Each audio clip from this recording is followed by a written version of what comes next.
दोस्तों, पाई network mobile app का Android version यानी गूगल प्ले स्टोर पर से पूरी दुनिया में 5 करोड़ से ज़्यादा डाउनलोड हुए हैं, ऐसा यहाँ दिखाई देता है और ये अभी भी बढ़ते जा रहे हैं। इसके अलावा एप्पल के प्ले स्टोर से डाउनलोड अलग से हुए हैं। इंडिया में तकरीबन 10 लाख के आसपास पायोनियर सक्रिय है, ऐसा लगता है, और इसके बारे में कुछ नए लोगों ने भी जानकारी लेना शुरू कर दिया है। पर ये काफ़ी नहीं है उन एशियन देशों के मुकाबले जहाँ हर रोज़ इसके बारे में लोग मिलजुल कर एक साथ नारे लगाकर इसका प्रचार जोरों से कर रहे हैं। उनके वहाँ हर संडे मीटिंग होती है। लोग पाई नेटवर्क की टी शर्ट पहनकर सोशल मीडिया पर मोबाइल ऐप बताने वाले फ़ोटो और वीडियो दिखाकर ज़बरदस्त मार्केटिंग कर रहे हैं। और अब तो 28 जून का दिन भी नज़दीक आ रहा है, जब शायद पाई नेटवर्क का मेननेट भी लॉन्च होने जा रहा है। इसके बारे में इंडिया में भी पायोनियर्स का उत्साह बढ़ता जा रहा है। तो क्या है ये मेननेट? 28 जून को ऐसा क्या होगा? और इंडिया में लोगों को पाई नेटवर्क में KYC में जो भी दिक्कतें आ रही है, उनके कुछ बार बार पूछे जाने वाले सवालों के जवाब क्या है, उनका सॉल्यूशन क्या है, ये सब और उससे भी कुछ ज़्यादा जानने के लिए आराम से देखते रहिए। अगर आप जल्दी में हैं तो ये वीडियो अभी सेव करके बाद में शांति से देखिए।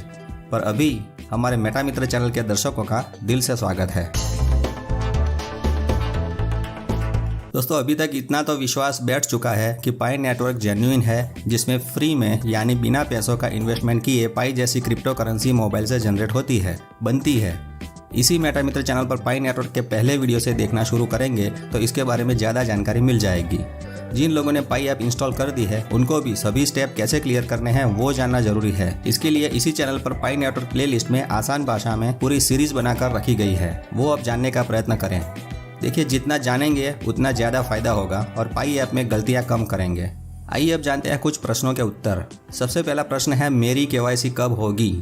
बहुत लोग ये प्रश्न पूछते हैं कि मेरे रेफरल से जुड़ने वाले मेरे दोस्तों की KYC कंप्लीट हो गई, पर मुझे अभी तक KYC का एक भी नोटिफिकेशन नहीं आया। आइए इसका सही उत्तर जानते हैं। पहले जानते हैं कि KYC क्या है और क्यों रखी गई है इस पाई नेटवर्क में। इसलिए कि ये पाई नेटवर्क का फ्यूचर भविष्य में एक बहुत बड़ी इकोसिस्टम बनाना है। इसका उद्देश्य दुनिया में लोगों को पाई के बदले में सामान और सर्विस की लेन देन करवाना है। जैसे अभी पैसों से होता है, ठीक उसी तरह, जिसमें सिर्फ जिंदा इंसानों का होना जरूरी है, यानी कोई रोबोट प्रोग्राम या स्पैम प्रोग्राम इसमें नहीं रखना है और ना ही इसमें डुप्लीकेट और फर्जी अकाउंट को रखना है। इसलिए KYC यानी नो योर कस्टमर, अपने ग्राहक को पहचाने, ऐसा KYC वाला सिस्टम रखा गया है, जिसमें एक मोबाइल नंबर, एक ईमेल अकाउंट, फेसबुक अकाउंट, आधार कार्ड जैसी ID और जिंदा इंसान का वीडियो लेना जैसी चीज़ें रखी गई है। और इन सब डिटेल्स को वैलिडेटर बने हुए इंसानों को चेक करने के लिए मोबाइल में ही भेजी जाती है और उनके जवाब लिए जाते हैं। हालांकि वैलिडेटर को भी सभी डिटेल एक साथ कभी देखने को नहीं मिलती है, इसलिए KYC का पूरा डाटा लीक नहीं हो सकता। ये थी KYC क्या है और क्यों है इसका जवाब। अब ये KYC कौन भेजता है? मशीन में कुछ प्रोग्राम्स लिखे हैं जिसे एल्गोरिदम कहा जाता है, वो कुछ स्लॉट्स में लोगों को भेजते हैं।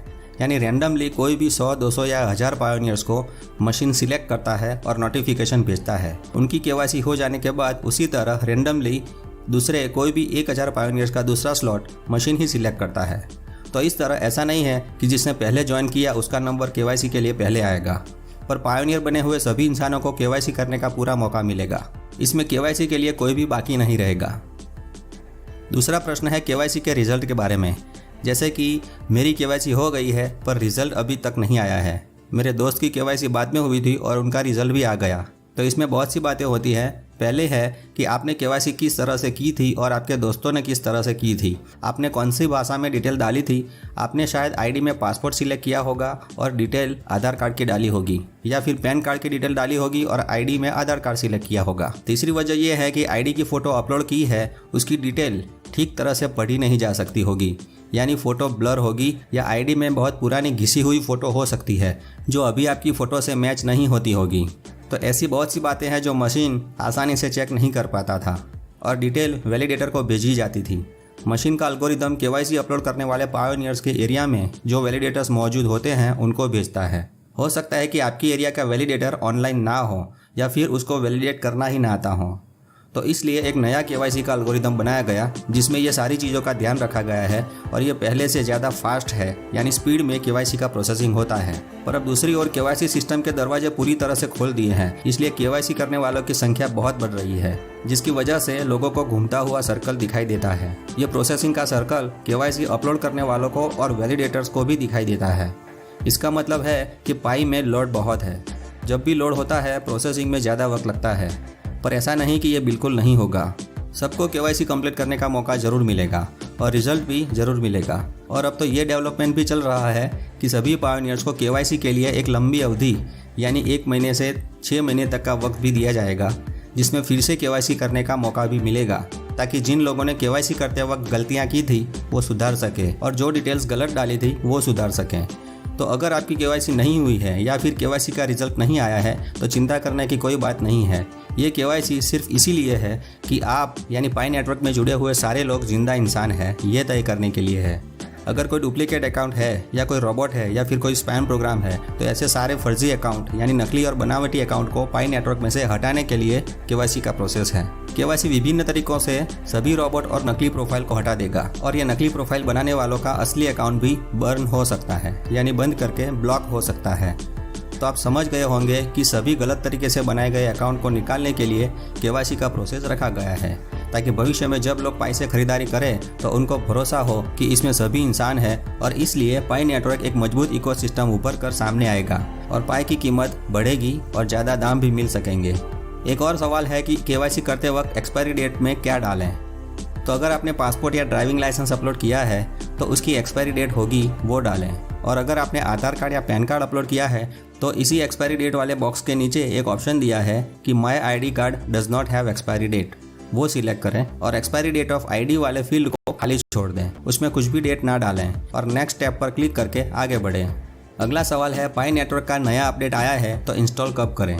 इसमें एक दूसरा सवाल भी जोड़ लेते हैं कि मोबाइल बदलते वक्त पाई नेटवर्क ऐप में से लोग साइन आउट यानी लॉग आउट कब करें। तो यहाँ ध्यान रखने वाली बात यह है कि अगर आपके पास पाई नेटवर्क में से या पाई ब्राउज़र में से जब भी अपडेट का मैसेज आए तो तुरंत लॉग आउट ना करें, शायद आपके उस दिन के पाई चले जा सकते हैं। पहले जो पाई की माइनिंग हो रही है उसे पूरा होने दें, उस दिन की माइनिंग साइकिल पूरी करें यानी 24 घंटे की जो घड़ी दिख रही है उस टाइम को पूरा होने दें, उसके बाद ही साइन आउट करें या फिर पाई का सॉफ्टवेयर अपडेट करें। अभी जिनको मोबाइल बदलना है यानी नया मोबाइल फ़ोन लेना है वो लोग भी पुराने मोबाइल में 24 घंटे की माइनिंग साइकिल पूरी होने के बाद प्रोफाइल में जाकर साइन आउट करने के बाद नया मोबाइल में सेटअप कर सकते हैं। नए मोबाइल में वही मोबाइल नंबर या फेसबुक ID से लॉगिन करें जो पहले से वेरीफाइड है। ऐसा करने से लॉगिन हो जाएगा और पुराने मोबाइल के पाई भी नए मोबाइल में दिखेंगे। और ये सेटअप करने में आसानी रहे इसलिए हमने पुराने वीडियो में बार बार कहा है कि सभी डिटेल्स कागज़ पर लिख कर रखें, स्क्रीनशॉट लेकर ना रखें, ताकि मोबाइल खो गया तो आपके पास पाई बचाने के लिए वही कागज़ काम में आएगा। इसलिए अभी भी ये काम नहीं किया है तो अभी करें। नोट पेन लेकर सारे ID और पासवर्ड लिखें, पाई वॉलेट के वो पास फ्रेज भी लिख कर रखें और घर परिवार में इसके बारे में किसी को पहले से बता कर रखें। तो ये थी जानकारी कि नया अपडेट कब करना है और नए मोबाइल में सेटअप कैसे करना है। याद रखें 2 मोबाइल में एक ही इंसान का KYC नहीं हो सकता, यानी एक ID से 2 अकाउंट की KYC नहीं चलेगी। पाई का ये नियम है, एक व्यक्ति, एक खाता, एक नंबर, एक डिवाइस। अगर किसी का भी दूसरा अकाउंट है तो तुरंत डिलीट कर दें, अन्यथा मुख्य अकाउंट भी डिलीट हो जाएगा। पाई की सिस्टम बहुत तेज है, सब पकड़ में आ जाएगा, तो इतना ध्यान जरूर रखें। अब देखते हैं अगला प्रश्न। लोग पूछते हैं कि वैलिडेटर तो बन गया पर गलत वैलिडेशन करने पर क्या होगा, मेरे पाई चले जाएंगे या क्या मुझे पाई से निकाल दिया जाएगा। तो भाई ऐसा बिल्कुल नहीं है। देखिए जब भी आप वैलिडेशन करते हैं तो हर एक वैलिडेशन करने के बाद आपका एक्यूरेसी परसेंटेज का कैलकुलेशन होता है। वैलिडेशन स्क्रीन के ऊपर आपको ये टोटल वैलिडेशन, सक्सेसफुल वैलिडेशन और पेंडिंग वैलिडेशन दिखाता है। ये एग्जाम्पल है जिसमें टोटल 52 वैलिडेशन करने को दिए थे, उसमें से सिर्फ 31 वैलिडेशन सही किए हैं और पेंडिंग एक भी नहीं है, तो बाकी के 21 वैलिडेशन गलत किए हैं। तो इसके हिसाब से यहाँ एक्यूरेसी परसेंटेज 60 यानी 60 होता है। तो इनको अब कम वैलिडेशन मिलेंगे, जिनके परसेंटेज ज़्यादा होंगे उनको वैलिडेशन भी ज़्यादा दिए जाएंगे। इस तरह 1 या 2 वैलिडेशन गलत होने पर चिंता करने की कोई बात नहीं है। पर हाँ, आपका एक्यूरेसी परसेंटेज कम होता जा रहा है तो शायद आपको आगे वैलिडेशन ही नहीं करने देंगे, पर तब भी आप पायोनियर तो रहेंगे और आपने माइनिंग करके जो पाई बनाए हैं वो तो सेफ ही रहेंगे। अब ध्यान से सुनिए कि अगर आपने वैलिडेटर बनकर किसी की KYC का डेटा या डिटेल कहीं शेयर की है या कॉपी करने की या स्क्रीनशॉट लेने की कोशिश की है तो आप पाई नेटवर्क में से हमेशा के लिए बैन कर दिए जाएंगे और सारे पाई भी ब्लॉक कर दिए जाएंगे। तो बस यही ध्यान रखना है कि वैलिडेटर बने तो अपनी जवाबदारी अच्छी तरह से निभाकर लोगों का KYC सही तरीके से वैलिडेट करेंगे तो एक्स्ट्रा पाई भी कमाने मिलेंगे। अब जानते हैं 28 जून को क्या होगा, यानी यदि मेननेट लॉन्च होगा तो क्या होगा। और ये मेननेट क्या है? मेननेट यानी मेन नेटवर्क। और टेस्टनेट यानी टेस्टिंग नेटवर्क।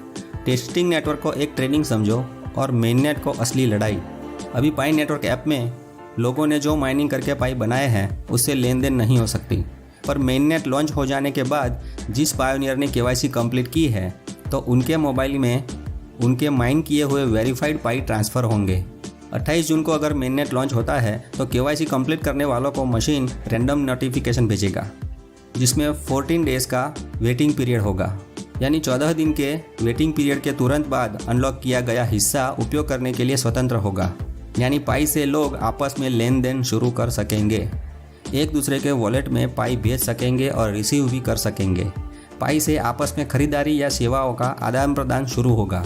अब इसमें जो वेरीफाइड पाई है वो ही मिलेंगे और उसमें से जो भी पाई लॉकअप किए हुए हैं वो उसकी अवधि पूरी होने के बाद उसको ट्रांसफ़र कर सकेंगे। आसान भाषा में समझें तो बैंक में अगर आपने 1 साल की फिक्स डिपॉजिट कर दी है तो 1 साल के बाद अपने पैसे अकाउंट में ले सकते हैं। ठीक उसी तरह ये लॉकअप सिस्टम काम करता है।